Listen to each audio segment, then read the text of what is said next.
Ito pala yung CanSmart ng Denali. Exclusive to para sa 1300 talaga. Oo nga, no? Pwede na magsusupply ng lahat ng ano, sir. Dalawang ilaw, Okay.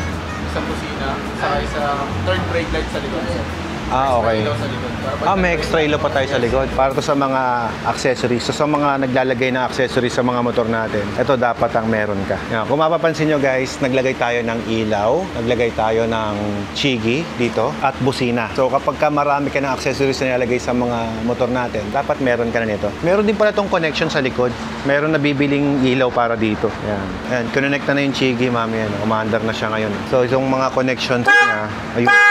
Pangit ng busina ko, mami, palitan mo. Pangit yung busina, palitan mo ng bago. Busina lang eh. Ito yung kakabit, ito yung Denali CanSmart. Oh, para maging maayos yung wiring. Maandar, meron na lahat.